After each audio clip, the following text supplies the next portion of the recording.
Assalamualaikum warahmatullahi wabarakatuh. Perkenalkan teman-teman, nama saya Ratu Alfianti dengan nomor NPM 2018 01500073. Di sini saya akan menjelaskan tentang hasil observasi saya terkait kurangnya menentukan arah perencanaan karir yang memang tugas akhir dari konseling populasi khusus. Baik, yang pertama saya akan menjelaskan tentang latar belakang dari perencanaan karir. Perencanaan karir merupakan suatu hal yang penting karena dengan adanya perencanaan karir maka akan mengurangi ketegangan dan kecemasan individu dalam mencari informasi pekerjaan dan mengambil keputusan akan karir yang diinginkan. Kemudian, menurut Simamora tahun 2001, perencanaan karir adalah suatu proses untuk memutuskan tujuan-tujuan yang akan dikejar selama periode waktu mendatang dan akan dilakukan, mohon maaf, dilakukan dengan dilakukan agar mencapai tujuan-tujuan tersebut. Baik.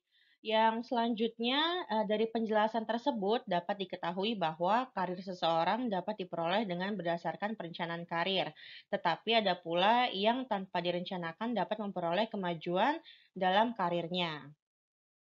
Baik, kemudian saya akan menjelaskan tentang deskripsi karakteristik dari si klien.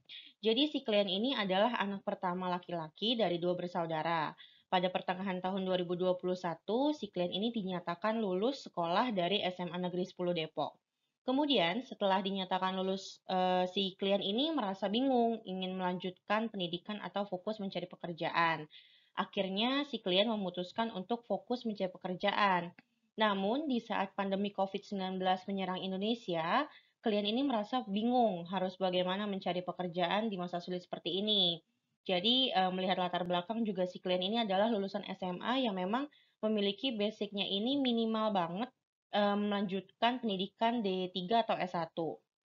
Kemudian, klien yang tidak memiliki dasar-dasar keahlian untuk siap bekerja dan pengalaman pelatihan kerja lapangan atau PKL ya, merasa bingung untuk mengawali proses yang akan dilakukan untuk mencari pekerjaan itu seperti apa.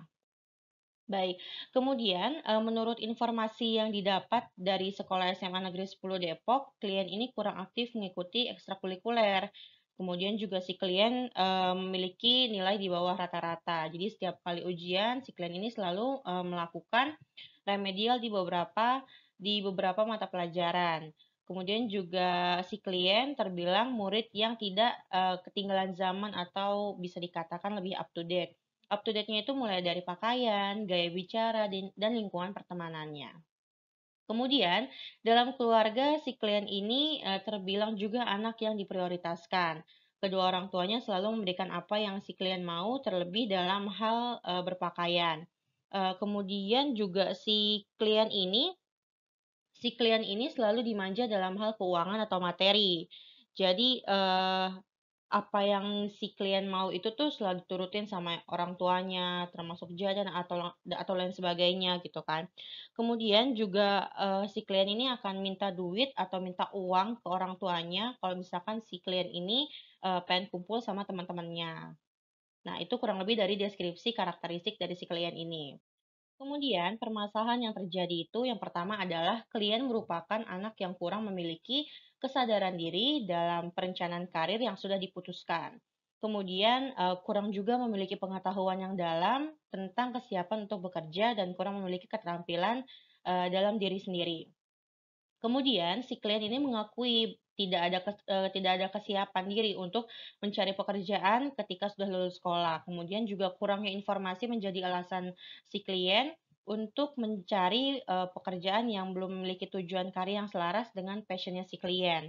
Terus yang kelima, klien terbilang anak yang selalu diprioritaskan dan selalu dimanja dalam hal materi dan keinginan klien. Jadi si anak ini kurang mandiri juga ya dalam hal keuangan, jadi masih bertopang sama orang tuanya.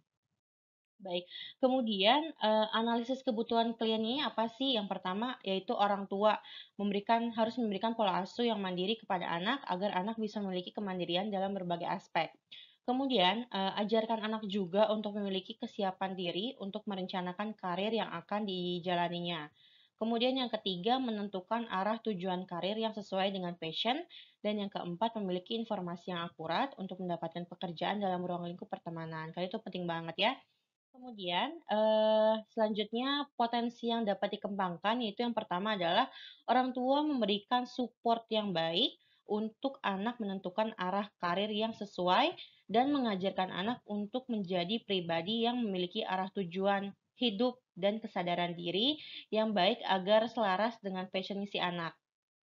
Kemudian, mengajarkan anak untuk hidup lebih mandiri, tidak selalu mengandalkan orang tua, terutama tentang materi atau keuangan.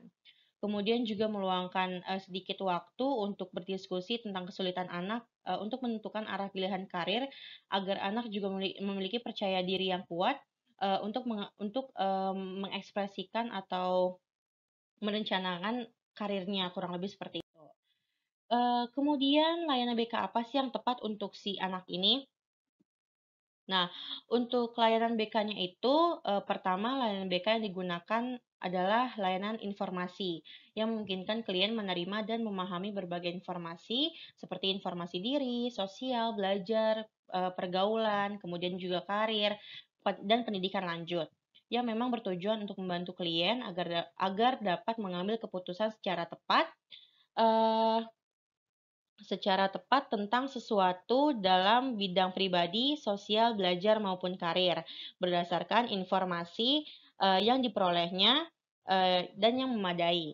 Kemudian juga layanan informasi berfungsi untuk pencegahan dan pemahaman. Kurang lebih seperti itu yang bisa saya jelaskan tentang hasil observasi saya terkait si anak yang memang atau si klien ini yang kurang merencanakan karirnya ya. Semoga bermanfaat untuk teman-teman semua.